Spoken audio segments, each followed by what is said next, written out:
Now, my intro for the regular-sized Samsung Galaxy flagship phone usually goes along the lines of, "Hey friends, I've got a 6-inch beast in my pants, want to check it out?" And because I'm a lazy hack, I'm just going to stick with that. Now, this year's Samsung Galaxy S24 flagship phone boasts a number of upgrades, lots of AI-related guff, and to many tech fans' utter dismay, a return to Exynos here in Blighty. Now, I slipped my SIM inside of the Galaxy S24 just over a week ago, been using it as my full-time phone ever since, so here's my full final verdict on Exynos, the battery life, the camera tech, all that good stuff. And for more on the latest and greatest tech, please do poke subscribe and ding that notifications bell. Cheers! So as usual, this here regular Samsung S24 is the most compact of the fresh new Galaxy trio, and a pleasingly pocket-friendly 6.2 inches. Now, sadly, the Galaxy S24 is one of the last of a dying breed. I'm talking about mini mobiles, and this is pretty much one of the only compact phones you can expect to launch in 2024. I came straight to this thing from the Galaxy S24 Ultra, and let me tell you, my groinal region is considerably happier with this thing, because every time I sit down, I no longer have a sharp corner thrust into my pancreas. Now, for some that may be a disadvantage, that's fine, we're not judging here. You've got slightly slimmer bezels here compared with the previous generation, not that I noticed a difference. The Galaxy S23 from last year was comfortable to use one-handed, and it's the same story here. And pretty much the only aspect of Samsung's design here that I'm disappointed with is the fact that the S24 does very closely resemble an iPhone, and that's a sentiment that's been echoed by pretty much everyone else I've spoken to. I'd have preferred a bit of curvature or just something to set it apart a bit, but I suppose at least it doesn't have that ridiculous Burt Reynolds mustache notch up top. There's no titanium edge in here, but you've got a toughened armor aluminium design with a matte finish to keep it looking smart. No fingerprints to speak of, no matter how often you fiddle with your pocket pal. And Samsung's chosen a decent selection of colours for this generation. My favourite's definitely this here purple one, although the grey isn't quite as dour as it sounds. You've got a bit of Gorilla Glass Victus front and back, and sadly after just a week I've already got a couple of really light scratches on that screen, so if you want to keep your S24 in good nick, you'll definitely want to slap on a screen protector. Oh, and as usual, IP68 water and dust resistant, so no worries if you want to, check your emails in the shower or whatever. Now on the software side, you've got Samsung's own OneUI 6.1 launcher squished lovingly on top of Android 14. It's been buffed up with some fresh new fonts and such forth, but it is still very much the OneUI that we all know and perhaps some of us love. As usual, Samsung has absolutely stuffed this thing with its own apps and tools designed to replace stuff that Android already did perfectly well. In quite a few cases, the Sammy version is just as good. In others, it's a bucket of steam and arse evacuations, and it just needs to get in the sea as soon as possible. And yeah, everyone, including myself, is sick to the back teeth hearing me bang on about AI by now, but I'm going to have to mention it again, unfortunately, because most of the new features here on the S24 are AI related. Now, some of these new bits are genuinely useful, like the Recorder app's eerily excellent summary tool, which can pull out the main points from any conversation. Be very handy if you're, for instance, a student, a business person in a suit who attends meetings, or just a make-believe journalist like myself. And I also use the quick image search tool more than I expected. Just aim that camera at something and a quick bit of finger action later, boom, instant information on whatever you're seeing. It's particularly handy for touristy shenanigans. You're in a random foreign city, wandering down the street, you stumble across a building that looks dead important. Is it some historical landmark or is it just the local clap clinic? Well, let's find out. I gotta say this feature worked much better than I actually expected. I recently took it to a trip to Leipzig in Germany, pointed it at tons of buildings and monuments, and pretty much every single time it recognized them, even if they were fairly obscure. But of course, the most fun new feature is the tool which takes your messages and makes them hilariously polite and posh. You've got lots of new tools packed into that Samsung keyboard now. I just wish that it was a bit smarter where it really counted the autocorrect, which for me certainly still takes actually correct words that I meant to say and then changes them into completely random incorrect ones. And a fair few of these new features are actually happening on device. Some of them do require an online connection, and they do take their sweet time if that connection ain't particularly great. Thankfully, you can download language packs to speed up the translation shenanigans, although if you are translating a phone call, for instance, you'll still get those awkward pauses while the phone works out what you're saying and then relays it to the other person, etc. And ever since the launch, there's also been an awful lot of kerfuffle online about will Samsung start charging for some of these AI features. The Samsung reps that I've spoken with about this matter say, as far as they're aware, there's no plans to start charging. Doesn't mean it won't happen, of course, but if they do start charging for any of these tools, then frankly they're madder than a barrel of squirrels. Back on the positives though, and you won't have to get rid of your Samsung Galaxy S24 until at least 2030 unless you brick the thing, because Sammy is promising at least 7 years of OS updates and security updates. That's as long as you'll get on a Pixel smartphone, and definitely a better commitment than you'll find from pretty much any other manufacturer out there. But anyway, for a closer look at the software side of things, all that AI shenanigans and some of my favourite features, definitely go check out my full S24 series tips and tricks guide, which is live right now. And let's get back onto some of that tasty tech, and the Samsung Galaxy S24 sports a reasonably compact 6.2-inch dynamic AMOLED screen. It's a Full HD Plus panel, it's not as crispy as the other S24 blowers, but this display is so dinky that you honestly don't need anything sharper. And every other aspect of this mini screen is as premium as you would hope, with HDR10+ streaming support. And that refresh rate scales all the way from 120Hz all the way down to just 1Hz when the screen is barely in use, the likes of the always on display, or if you're just viewing a photo, just to help preserve that battery life. And speaking of always on displays, Samsung has chosen to go with an iPhone style AOD, oh dear, but thankfully this can be swapped out for a more regular effort. I found the screen was bright enough to comfortably use outdoors, although I did occasionally miss that Gorilla Glass Armor display of the Ultra, which massively reduces reflections. And occasionally this display was a little bit too bright for comfort as well, usually first things in the morning when I was trying to blearily check my messages. Hopefully some of those AI smarts will kick in and sort that out. But the Galaxy S24's stereo speakers are certainly pretty decent considering the size of this thing. Pretty powerful on top volume, clarity's not too bad, and the mics are excellent as well, so I had no problems Skyping in a noisy kitchen or whatever.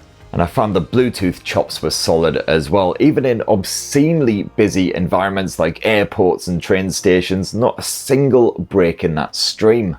Now, want to download loads of music and movies to keep you entertained on the go? Well, the Samsung Galaxy S24 only has 128 gigs of storage as standard, and it's not expandable via microSD, which frankly is a massive sack of monkey nuts considering quite a lot of budget-friendly smartphones these days come with 256 gigs as standard, and quite often offer that memory card expansion. So yeah, it's a bit crap.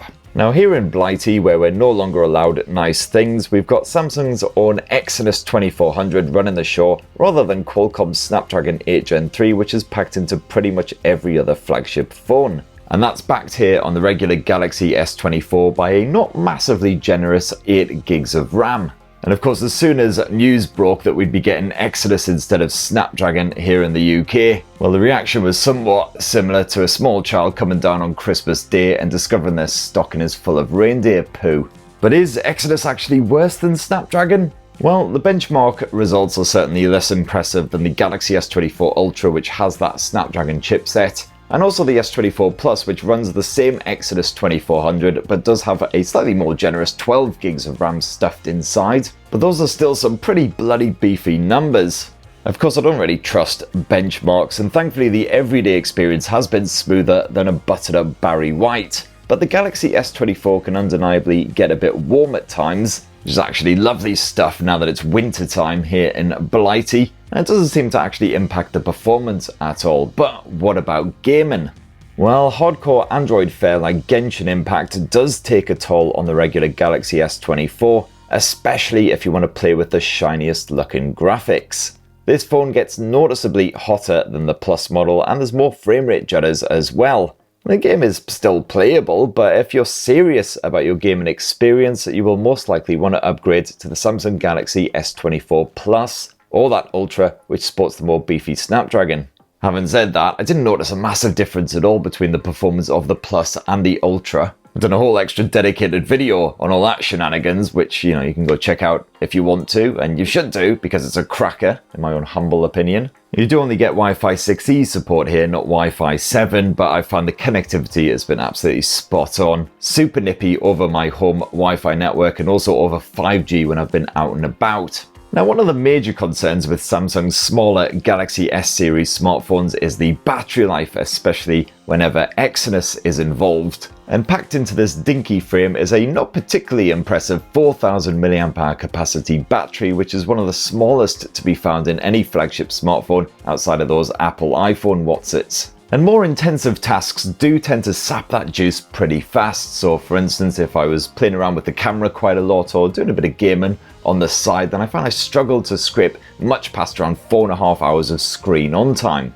But if you're not absolutely punishing this thing, you're just doing your usual messaging, web browsing, streaming video, and a good bit of music or whatever, then the battery life is actually pretty decent. I found I got closer to around 7 hours of screen on time from a full charge. So certainly yes, if you're a power user, you find you're never off the camera or constantly gaming, you'll probably want to upgrade to a Plus or an Ultra. Otherwise, most people should be more than happy with this. However, the charging is woefully slow here on the regular Galaxy S24. Just 25 watt wide charging support, so bung a cable in it and you'll be waiting well over an hour for it to power back up. That's despite the tiny battery size. You've also got 15 watt wireless charging support, which again takes a good couple of hours to power it back up. So yeah, you might want to just slap it on that charging pad overnight. Now, Samsung's camera hardware setup is pretty straightforward and familiar sounding stuff. We're talking a 50 meg sensor with dual pixel autofocus, backed by a 10 meg telephoto lens with 3x optical zoom, and a simple 12 meg ultra wide angle shooter. And hey, surprise, surprise, Samsung has waggled its AI wand and upgraded those optics with some smart-ass algorithm type shenanigans. This all ticks along in the background and can, for example, help to make your low-light snaps look a bit less poo, as long as your subject isn't a fidgety sack of fur like this guy, that is. The S24 can't do anything for blurry hot messes, while even slight motion can result in significant noise. And Samsung's Scene Optimizer tool is available as usual. Some may enjoy the bolder, more vivid pics that this pumps out, but I knocked it off most of the time because I prefer more natural looking photos. Tones appear quite close to real life, even when you're working with more ambient light, while previous issues with saturation in HDR conditions appear to have been sorted right out. Those darker areas are no longer completely artificially boosted iPhone style-y, unless of course you manually brighten them, although the Galaxy S24 can't quite match the stunning contrast that you get from top-end Xiaomi or Oppo blowers. But for your everyday family snaps, Samsung has nailed it. The portrait chops on this thing are proper good, cleanly capturing your subject and allowing for post-shot fumbling with the bokeh effect. You want to make it more or less extreme. The 12 meg photos spaffed out by the Galaxy S24 look sharp enough when you check them out on a computer monitor, and you can always boost the megapixel count to the full 50 if you want to, as long as the lighting is on your side. Samsung's ultra-wide angle snapper is pretty good too, with reasonably consistent color capture. Things only get a wee bit warmer when you're out of natural light. Meanwhile, the Galaxy S24's telephoto lens has seen quite a lot of action this past week, and it's a similar story to last year's S23 effort. The maximum zoom is 30 times as usual, but you'll probably want to stop zooming in at around the 10 times level, because even at that point things are already getting a bit grainy. The Ultra, this certainly ain't. In low light that counts double, as the results can be rather psychedelic once you start to punch in. And as with the main shooter, any motion can be rather problematic if you're not stood in strong daylight. You've got all of Samsung's staple camera bonus bits bolted on here as well, the likes of the food mode if you're obsessed with taking pictures of things before you cram it in your gob, the likes of single take, which is quite good if you've got kids or pets, and also you can now record 8K video at 30 frames per second, otherwise 4K at 30 or 60. And no surprises, the Ultra HD footage certainly looked as great as I'd expect from a Samsung flagship. You can merrily flick between the Galaxy S24's trio of lenses quite easily while you're shooting, with a snappy and fairly seamless transition. All three of them work well enough even when the lighting is low, so you don't need to worry about zooming when things get rather dark. And you can move around without stressing about it too, as Samsung's stabilization is proper good. That video stays nice and smooth even when you're not trying too hard. And yeah, that selfie cam is pretty bloody good as well. If anything, this captures a bit too much detail, really, but you've got the usual beauty mode shenanigans to smooth you out if that's what you want, and of course the usual portrait smarts. Even at night with a few pints in me, I managed to get some crisp, clean, bright looking pics. That night mode works surprisingly well if you're in near darkness, although you will have to keep completely still for a second or two, otherwise my fuzzy buddy right here is ably demonstrating exactly what will happen. Hey, sick of hearing me bang on about AI yet? Well, tough because it's slathered all over the photo editing tools as well. The Galaxy S24 can help you to automatically spruce up a crappy pic by removing reflections, straightening up a wonky shot, lots of other clever bollocks, all with minimal effort. So even lazy/half-cut photographers like myself can walk away with proper pro-looking results. You got some decent video tools to play around with as well, including instant slow motion playback. Just poke your finger on that screen and it'll automatically slow the video while inserting extra frames to keep that playback smooth. It's effective and strangely addictive, although like AI in general, it really can't cope with hands.